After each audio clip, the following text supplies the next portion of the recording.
হিন্দু যখনই মানে ফেস্টিভ্যাল হয় তখনই এদের মানে এই মানে কি বলবো সেকুলারিজম বলুন উস্কানি বলুন এসবের কথা কেন মনে পড়ে?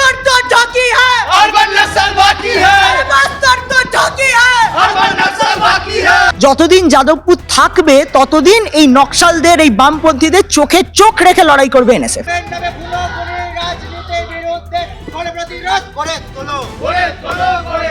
আর রামের পুজো কেউ আটকাতে পারবে না, কেউ না, কোনো কচি বাম থেকে ঝান্ডু বাম এবং এই যে তৃণমূল না তৃণমূল্লা যে পার্টি আছে না সেই পার্টিও কোনো রকম আটকাতে পারবে না।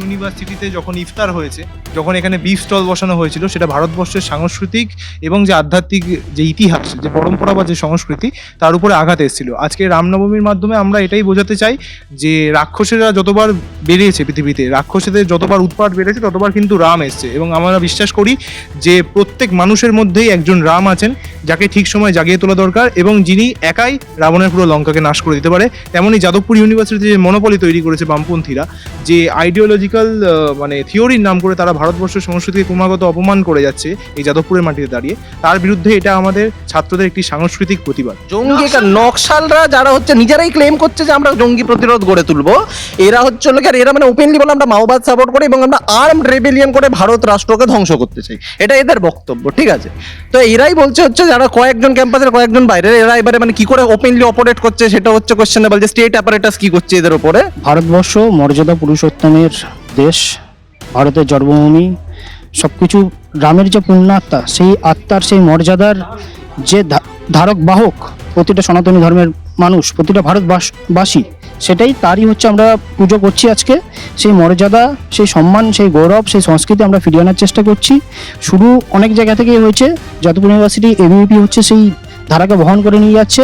ক্যাম্পাসে যে একটা সম্প্রীতির পরিবেশ আছে সেটাকে প্রদর্শন করা হচ্ছে, এটাই আমাদের সকলের মেসেজ। আমরা সকলকে ইনভাইট করেছি, সকলে আসুক, রামনবমীতে অংশ নিক, প্রসাদ গ্রহণ করুক, হোমযজ্ঞে অংশ নিক, এটাই আমাদের মেসেজ। রামের পুজোতে আমরা সবাইকে আহ্বান জানিয়েছি। আজকে লালের গড়ে রামনবমী হচ্ছে, তো লালের গড়ে যে রামনবমী রামের পুজো হচ্ছে, সেই রামের পুজোতে আমরা সবাইকে আহ্বান জানিয়েছি। এখানে যারা বাম ছাত্র সংগঠন আছে তাদেরকেও আমরা আহ্বান জানিয়েছি, তারা আসুক, রামের পুজোতে অংশগ্রহণ করুক, কারণ এটা মর্যাদা পুরুষোত্তম শ্রী রামচন্দ্রের পুজো। রাম তো বহিরাগত না, রাম তো ভারতের সবার। ভারতে যারা আমরা ভারতবর্ষে থাকি, ভারতবর্ষে পড়ি, ভারতবর্ষের রাম তো সবার, তাহলে রামের পুজোতে সবাই অংশগ্রহণ করুক, সবাইকে এখানে আহ্বান জানিয়েছে। ঋষি অরবিন্দ দ্বারা প্রতিষ্ঠিত এনসি বেঙ্গল থেকে যাদবপুর ইউনিভার্সিটি আজকে উৎকর্ষতার শীর্ষে, সেই জায়গাটায় দাঁড়িয়ে কিছু বিচ্ছিন্নতাবাদী নকশাল মাওবাদী যারা হচ্ছে বাইরে থেকে ফান্ড নিয়ে ভারতের বিরুদ্ধে, ক্যাম্পাসের বিরুদ্ধে, ছাত্রছাত্রীর বিরুদ্ধে কাজকর্ম করে, কার্যকলাপ করে যায়, বিভিন্ন রকম পোস্টার দেয় ক্যাম্পাসে, সেটা খুবই বাজে মেসেজ। তার জন্যই হচ্ছে এবিভিপির মতো ছাত্র সংগঠন যারা হচ্ছে ভালো মেসেজ, ক্যাম্পাসের যা কিছু ভালো সেগুলো নিয়ে হচ্ছে প্রচার করে চারদিকে বেড়ায়, যাতে ক্যাম্পাসের ওভারঅল পরিবেশটা খুব ভালো থাকে, যেন লোকে মনে করে যে যাদবপুর ইউনিভার্সিটি মানে শুধু ভালো জিনিসটাই আছে, কোনো বাজে জিনিস নেই। সেটাই হচ্ছে আমাদের লক্ষ্য। দেখুন, এখানে ইরানের কে মারা গেছে সেটা নিয়ে এখানে বসিরহাটে দেখলাম যে কোনো এক দুধেল গাইদের টিম সেখানে বসে তোমার ধর্ণা দিচ্ছে, রাস্তা অবরোধ করেছে। কোথায় এখানে পাকিস্তানের গরিবদের কষ্ট হয় বলে এখানকার লোকেরা, এখানকার যারা বুড়ো বাম ঝান্ডা বামেরা আছে, তারা এখানে দেখি তাদের খুব কষ্ট হয়, তারা রাস্তা র্যালি বের করে ফেলে। আর যখন আজকে রামের পুজো হচ্ছে, সেই রামের পুজোতে বাধা দেওয়া হচ্ছে, শুধু জেইউ বলে নয়, আজকে সিইউতে পর্যন্ত ভিসি কোনো রকম পারমিশন দেয়নি। উস্কানিমূলক বক্তব্য যারা বলছে করছি আর কি, এই সেম ব্যক্তিদের কোনো টাইপের সমস্যা ছিল না যখন হচ্ছে লোকে ক্যাম্পাসের মধ্যে ইফতার হয়, সেটা তো আমাদেরও সমস্যা নেই। যে কোনো মানে স্টুডেন্টরা যদি করে মানে নিজেদের উৎসব হিসেবে অসুবিধা নেই। এদের প্রত্যেকবার যে কোনো হিন্দু যখনই মানে ফেস্টিভ্যাল হয় তখনই এদের মানে এই মানে কি বলবো সেকুলারিজম বলুন উস্কানি বলুন এসবের কথা কেন মনে পড়ে? এরা 2024 সালের মধ্যে 22 জানুয়ারি হিন্দু ছাত্রদের উপর হামলা করে, ঠিক আছে, তো তারপরে হচ্ছে লোকে সেই বছরই এরা হচ্ছে সরস্বতী পুজোতেও ঝামেলা হয়। গত বছর যখন রামনবমী হয় তখন হচ্ছে লোকে এরকম থ্রেট হয়, পুলিশ প্রোটেকশনের আন্ডারে মানে পুজো করাতে হয়। সিমিলারলি হচ্ছে এই বছর হচ্ছে কালকে রাত থেকে মানে গেলে পোস্টার বেরোচ্ছে হচ্ছে হলো গিয়ে যে হচ্ছে জঙ্গি গণপ্রতিরোধ গড়ে তুললো আমাদের বিরুদ্ধে, ঠিক আছে, তো এর বিষয় হচ্ছে লোকে একটা ক্যাম্পাসের মধ্যে যদি এরা জঙ্গি প্রতিরোধ মানে গড়ে তোলার কথা দিয়ে পোস্টার পুরো ওপেনলি লিখছে, এইটাকে যদি আমরা থ্রেট বা বলতে পারি হচ্ছে এইটাকে যদি আমরা লেজিটিমেট ভাবে একটা মানে টেরর মানে উস্কানি না বলি, তাহলে কাকে বলি? এরা ভয় পায় লালের গড়ে, এরা রামকে ঢোকাতে ভয় পায়। কিন্তু আজ অখিল ভারতীয় বিদ্যার্থী পরিষদ গত বছর দেখিয়ে দিয়েছে এখানে রাম এসেছে, রামলালাকে আনা হয়েছে। সেই যাদবপুরে, যে যাদবপুরের মাটিকে সবাই লালের গড় বলে মনে করে, সেই লালের গড়ে রাম ঢুকেছে, গত বছর ঢুকেছে, এবারেও ঢুকিয়ে। পশ্চিমবঙ্গে কোন দিকে আমরা এগিয়ে আমরা সবকিছুই জানি। আজকে পুজোর দিনে এসব কিছু বলছি না, সে চুরি চামারি ডাকাতি দুর্নীতি সব দিকে তো 1 নম্বরে। আর পশ্চিমবঙ্গের শিক্ষিত সমাজ কোন পথে যাচ্ছে আমরা খুব ভালো জানি, কারণ যেখানে চাকরি বাকরি কোনো কিছু নেই, সব হয় ওই ভাতের লাইনে দাঁড়াতে হচ্ছে, না হলে হচ্ছে পার্টির লাইনে দাঁড়াতে হচ্ছে, না হলে কোনো অন্য রাজ্যে পরিযায়ী হিসাবে চলে যেতে হচ্ছে। তো শিক্ষিত অশিক্ষিত সবাই, মানে ছোটখাটো কাজ পর্যন্ত এখন পশ্চিমবঙ্গে নেই। যারা শিক্ষিত তারা তো বাইরে যাচ্ছে, বাকিরাও যাচ্ছে। আর বাকি যা দুর্নীতি, চাকরি দুর্নীতি, সেগুলো তো আছেই। তার সাথে সাথে ক্যাম্পাসে যে স্টুডেন্ট ইলেকশন বলে কোনো কিছু তেমনি বন্ধ করে দিয়েছে, যাতে টিএমসিপির যে ছাত্রছাত্রী আছে তাদের দ্বারা ক্যাম্পাসে টাকা তোলা যায় ভর্তি প্রক্রিয়া বা নানাভাবে। তো সেই হিসাব করে চলছে। তো মমতা ব্যানার্জির ছাত্র সমাজের প্রতি যে ভূমিকা, সেটা সকলেই খুব ভালো করে জানে। পশ্চিমবঙ্গের শেষের যে কারিগর, পশ্চিমবঙ্গের শেষের দিকে নিয়ে যাওয়ার জন্য মমতা ব্যানার্জি বদ্ধপরিকর, এবং সেটা করেই চলেছে। বিশ্ববিদ্যালয়ে 10 থেকে 12,000 ছাত্রছাত্রীদের বিশ্ববিদ্যালয়, ঠিক আছে, যারা প্রেজেন্ট স্টুডেন্ট এখন, তার মধ্যে হার্ডলি 10 থেকে 20 জন এরকম টাইপের কাজ কারবার করে, কিন্তু মিডিয়ার মধ্যে এটা হাইলাইট হয় বলে যাদবপুরের যে নেগেটিভ পাবলিসিটি হয় সেটা আমরা দেখতে পাই। এইটার জায়গাতে যাদবপুরের মানে বেশিরভাগ বলবো আমি 99% ছাত্র এদের সাথে রিলেটেড নয় বা অ্যাফিলিয়েটেড নয়।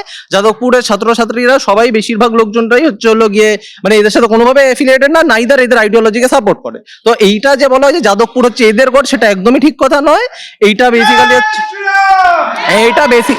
বেসিক্যালি হচ্ছে কিছুজনদের প্রোপাগান্ডা, যাতে নাকি ওরা নিজেদের প্রভাব মানে দেখাতে পারে ক্যাম্পাসগুলোর মধ্যে। তৃণমূলের জন্য লাভজনক যে অরাজকতা ক্যাম্পাসে সৃষ্টি করে ভালো কিছু করা যায়। আর মমতা ব্যানার্জি তার তো প্রতীক। সে আইপ্যাকে অফিসে গিয়ে হচ্ছে ফাইল ছিনতাই করে নিয়ে আসা থেকে শুরু করেছে রাজীব কুমারের হচ্ছে গ্রেপ্তারি আটকে দেওয়া। তো উনি বাইরে যেটা করেন ভেতরে হচ্ছে মানে বাইরে টিএমসিটা করে, আর ক্যাম্পাসের ভেতরে বামপন্থী বা নকশাল এদেরকে দিয়ে ওই কাজটা করায়। তো বেসিক্যালি সেম সমর্থক। প্রশাসনের জন্য কিছু স্টেপ নেয়নি। এই সেম ব্যক্তি হচ্ছে ব্রাত্য বসুর সাথে যখন এখানে মানে 3-6 মাস ঝামেলা হয়েছিল, ইনভলভ ছিল, তখন কয়েকটা এফআইআর হয়ে পড়া চিন্তা ওপেনলি ক্যাম্পাসে মানে ঘুরে বেড়াচ্ছে। এটাতে ক্যাম্পাসের কত বড় সিকিউরিটি থ্রেট ওপেনলি এরকম বলা হচ্ছে, ইউনিভার্সিটি জানে, পুলিশ প্রশাসন জানে, তবুও কোনো অ্যাকশন নেওয়া হচ্ছে না। ওপেন ক্যাম্পাস, যে যা ইচ্ছা করুক, কোনো সিকিউরিটি মানে কারণ নেই আর কি, এরকম ওপেনলি যে করে চলেছে। মুখ্যমন্ত্রী সব থেকে বড় ভূত, মুখ্যমন্ত্রী সব থেকে বড় ভূত। ওর জন্য রাম নাম শুনলে উনি ভয় পান, রাম নাম শুনলে উনি ভয় পান। উনি রাম নামটা শুনলে ওনার গা জ্বালা করে ওঠে। ওই জন্য তো হিন্দু ধর্মকে গান্দা ধর্ম বলেছেন। ওই জন্য তো রাম যারা বলেছে, জয় শ্রীরাম যারা বলেছে, তাদের দিকে তেড়ে গেছে। আমরা তো চোখের সামনে দেখেছি আজকে বাংলার মানুষ, বাংলার হিন্দুরা। উনি প্রকৃত হিন্দু তো মাঝে মাঝে আমাদের মনে হয়, যদি প্রকৃত হিন্দু হতেন তাহলে কি করে ধর্ণা মঞ্চ থেকে বলতে পারে যে একটা বিশেষ সম্প্রদায় আছে। তার কারণ হচ্ছে 2021 সালে আমরা দেখেছি একটু বিজেপি ক্যাম্পেইন করার জন্য যাদবপুর ইউনিভার্সিটির এসব ছেলেগুলোকে এইসব বিচ্ছিন্নতাবাদী শক্তিকে ইউজ করেছিল। সেই জাতীয়তাবাদী যত কাজকর্ম আছে, সে পলিটিক্যাল অর্গানাইজেশন হোক আর নন পলিটিক্যাল অর্গানাইজেশন হোক, পলিটিক্যাল হোক, যাই কিছু হোক, তাদের এগেনস্টে ইউজ করার জন্য মমতা ব্যানার্জি সরকার এদেরকে এখানে পুষে রেখেছে, যাতে হচ্ছে এদেরকে সময় সময় ইউজ করা যায়। ভারতবর্ষের মধ্যে থেকে আমরা এই পশ্চিমবঙ্গে বাস করছি, সেই পশ্চিমবঙ্গে রাজ্যের মুখ্যমন্ত্রী যখন হিন্দু ধর্মকে গান্দা ধর্ম বলছেন, তিনি এরকমও বলছেন যে তোমার মহাকুম্ভকে মৃত্যুকুম্ভ বলেছে। তিনি বারংবার আমাদের বলেছেন যে তিনি মঞ্চ থেকে বলছেন, ধর্ণা মঞ্চ থেকে বলছেন যে একটা বিশেষ সম্প্রদায় আছে যারা 1 সেকেন্ড লাগবে না সবকিছু শেষ করে দেবে। তাহলে সম্পূর্ণ বোঝা যাচ্ছে যে ভারত এই পশ্চিমবঙ্গকে যে বলেছেন না ফিরাদ হাকিম যে মিনি পাকিস্তান করবেন, সেই পাকিস্তানের দিকে এরা নিয়ে যাচ্ছে। যে বাংলার, আমার মনে হচ্ছে বাংলাকে কোথাও বাংলাদেশ, পশ্চিম বাংলাদেশ করার যে পরিকল্পনা, সেটা পুরোপুরি সেই পরিকল্পনা ওরা বাস্তবায়িত করার একটা চিন্তা ভাবনা করেছে। কিন্তু সেটাই ভারতবর্ষের মাটিতে থেকে হবে না। যাদের পাকিস্তান নিয়ে দরদ বেশি, যাদের আমি বলবো যারা পাকিস্তান, যারা আফগানিস্তান, যাদের বাংলাদেশের প্রতি যাদের দরদ, যে সমস্ত সেখানে যারা মুসলিমদের জিয়াদি আছে, তাদের প্রতি যাদের দরদ, আমিও তারা ভারতবর্ষ থেকে বেরিয়ে যান, এই পশ্চিমবঙ্গ থেকে বেরিয়ে যান। এই পশ্চিমবঙ্গে রামের পুজো হবে, আর রামের পুজো কেউ আটকাতে পারবে না, কেউ না। কোনো কচি বাম থেকে ঝান্ডু বাম এবং এই যে তৃণমূল্লা যে পার্টি আছে না, সেই পার্টিও কোনো রকম আটকাতে পারবে না। দেখুন, ব্যাপার হচ্ছে যে যাদবপুর বিশ্ববিদ্যালয় ওপেন ক্যাম্পাস, ঠিক আছে, তো সেখানে ওরা বাইরের লোকেরা যা হোক করে সিকিউরিটির ফাঁক ফোকর দিয়ে ঢুকে পড়ে। এবার ব্যাপারটা হচ্ছে যে তার চাইতেও বড় কথা, এই আরএসএফ তারা কিছু মাস আগে বাসাভ রাজু, একজন আতঙ্কবাদী, একজন মাওবাদীর নামে দেওয়াল লিখন করে যে লং লিভ বাসাভ রাজু, ঠিক আছে। তো এদেরকে ইউনিভার্সিটি এলাও কিভাবে করছে সেটা বড় প্রশ্ন। যে এই যে জঙ্গি, এই যে তারা নিজেরাই বলছে আমরা জঙ্গি গণপ্রতিরোধ গড়ে তুলবো, তারা নিজেরাই বলছে আমরা নকশালবাদী, যেটা একটা ব্যান্ড আউটফিট, তারা নিজেরাই বলছে যে আমরা ভারত রাষ্ট্রের ধ্বংস চাই, তাহলে তাদেরকে ইউনিভার্সিটিতে অপারেট করতে দেওয়া হচ্ছে কেন? স্টেট পুলিশ কি করছে? অবশ্যই তিনিও রামনবমী যে হচ্ছে বিভিন্ন জায়গায় আজকে শুধুমাত্র যাদবপুর ইউনিভার্সিটি বা সিইউর বাইরে বলে না, গেটের বাইরে না, যে প্রত্যেকটা জায়গায় পশ্চিমবঙ্গে যে প্রায় 4200 পশ্চিমবঙ্গে রামনবমীর আয়োজন করা হয়েছে র্যালিতে, সেখানে আমি বলবো মমতা ব্যানার্জিকে বলবো, রাজ্যের মুখ্যমন্ত্রী মমতা ব্যানার্জিকে, যে রামনবমীর র্যালিতে যাতে অংশগ্রহণ করে এবং সমস্ত সাধারণ মানুষের সাথে যারা রাম ভক্ত তাদের সাথে পা মেলান, আমি এইটুকু অনুরোধ করবো, এবং রামের পুজো করতে বলবো যাতে একটু শুভবুদ্ধি হয় না। কারণ রাম নামে যে ভয় পায় তাকে বলবো আগে রামের কাছে আসা উচিত, এবং সে কি জন্য ভয় পাচ্ছে সেটা বোঝা উচিত।